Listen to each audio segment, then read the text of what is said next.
last 2 days, I've had the opportunity of being in two different places.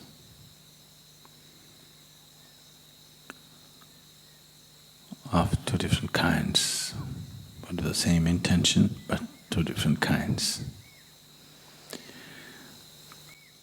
I was at the Thanjavur temple, and yesterday I was also at the Gangaikunda, Cholapuram. All of you have seen both the places? Have you? No? So Thanjavur is a temple where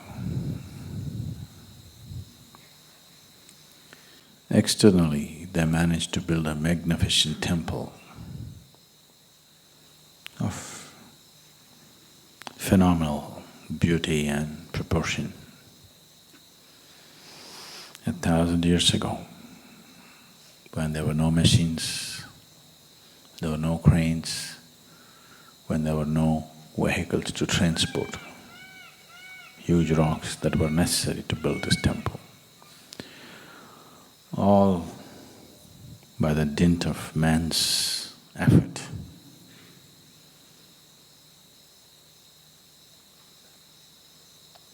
It's not a simple effort.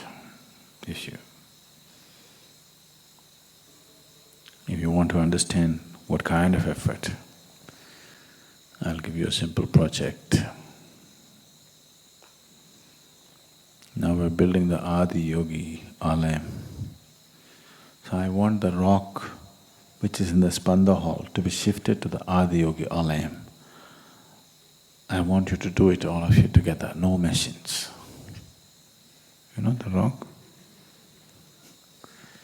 Then you will understand what it is. Because that's what they did. They say the rock that was used to make the linga was brought from Saurashtra in Gujarat, from the banks of Narmada, weighing almost 250 tons of raw stone, crossing Vindhyachal. No trucks. I want you to just imagine what kind of people are these? What was in their heart to propel them into such an almost impossible act? So after all that effort, they built a magnificent temple, but the core of the temple failed. They could not consecrate the linga as they wanted. It did not work. So even today, people believe misfortune will come upon them by going to this temple. You know, it's common knowledge, people think you will come to misfortune if you go to Thanjavur temple.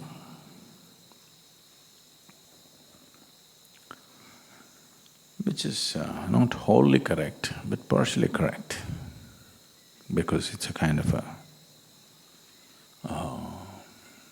distorted energy form. It did not find completion. So almost 42 years of work, and then the very heart of it failed upon them. So Rajaraja Cholan, who attempted this, the only intention of building such a magnificent structure is to see that generations of people will benefit, that it will leave an impact on people, that it will be an uplifting experience for generations of people to come. When it did not happen, I can imagine his distress and pain of that wasted effort not just of the individual effort, but thousands and thousands of people would have worked for it.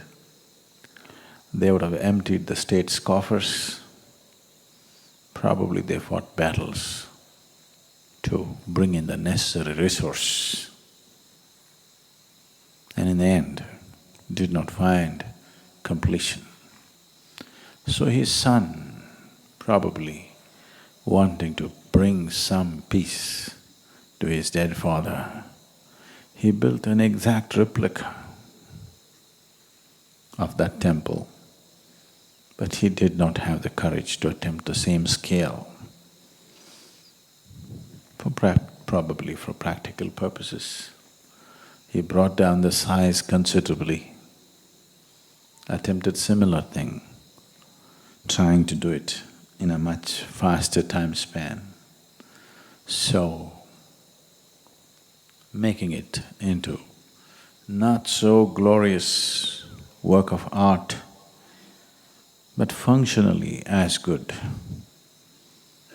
So the temple structure did not turn out as it should have. They piled up rock and built it. Structurally it's good, but in terms of aesthetics they could not match Thanjavur temple. But they managed to consecrate the linga. So one place where there is grandeur and beauty on the outside, but the inner core did not work. Another place, there is inner strength, but there is no grandeur and beauty on the outside. This has been the story of the world in many ways. Where there is outside well-being and affluence, inner emptiness, where there is inner strength and beauty, poverty and other kinds of things where the outside is not taken care of. A time has come in terms of where the world is, that in terms of the outside situations, we are capable like never before as human beings. We are capable of doing things which were unimaginable 100 years ago. Now that we have an external capability of this kind, it's extremely important that we don't become another Thanjavur as each individual. Outside beautiful, inside empty. As individual people, as societies, as nations, as humanity, we should not end up like this unfinished temple. And I was trying to go through the whole drama. In my mind, I was trying to go through the whole drama, what it would have taken for them to build this temple and how it would have felt to see it incomplete, and how much pain this young king, Rajaraja Cholan's son, must have borne to hurriedly try to put up another temple which is of similar design but of a much smaller scale, and trying to bring it alive. The whole drama, I tried to play it in my head and it's quite a drama. It's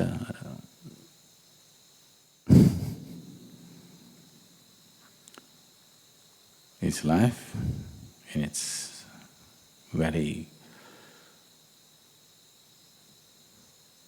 very large scale, enormous magnitude. People playing out their life in a very large scale scape, and the pain of not being able to fulfill that, and the longing and desire to fulfill that. A fulfillment which is not of the personal kind. It is seen as something that you have to do for the people around you. This is a struggle and a pain and the fulfillment that every human being who longs to create something of phenomenal proportions to happen in this world, not everybody meets success, not everybody experiences the scale of failure that this great king might have experienced. So, at this juncture, where humanity is compelled to make decisions about scaling down their exterior, not because of their own consciousness, but because of ecological compulsions, a time has come when humanity has to scale down its outside grandeur substantially if they want to live for a long time. If we as a species, if we as a race have to exist on this planet for long enough, a time has come, we have to cut down our plans for the outside. So when such a time has come, it's best, because you cannot curb human aspirations in terms of wanting to do great things. So it's very important that we start rolling out grand plans for the interiority. Otherwise, a human being will feel trapped, that he cannot find expression to his creativity, he cannot find expression to his wanting to do something more than what he is right now. So it is definitely time to roll out plans, very mega-scale plans about the interiority of the human being. But even for that, we need some outside infrastructure, which we are trying to fulfill in the next coming couple of years, a year or two. And we want to roll out really grand plans for every human being as to what you can do within yourself.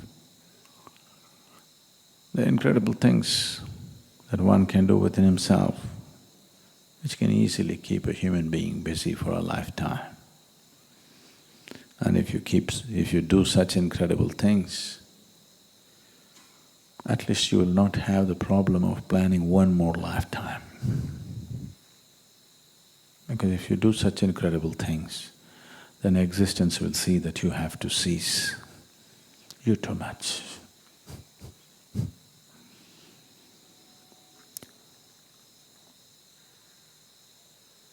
We need lots of people right now at this juncture to stand up. It doesn't matter what you're capable of, what you're not capable of. All that it takes is, because as far as I'm concerned, I'm not concerned about people's talent. We know how to manufacture talent. But that is possible only if you subject yourself without any will of your own to the process. We can make anything out of you. We have the necessary technology, so we are not really looking for talent. If you have talent, it's useful. If you don't have any, but if you have unwavering commitment or devotion, you're much more useful, because now talent can be manufactured, anything can be built. If you have that one steady foundation in you, that your commitment and devotion does not waver, if that one foundation is there, we can build any kind of structure upon that. I'm looking forward to see a display of that kind of commitment and devotion in the coming few months, because we're looking at building things which will be of immense value to human life on this planet. But that cannot be done without the fundamental stability that the focus of your life does not change even for a moment. If it changes, it loosens everything. You cannot build a structure on a moving foundation. You can only build it on a stable foundation. I hope a lot of you or many of you will work towards that, to bring that stability within yourself, so that we can create and offer something of value to yourself and everybody around you.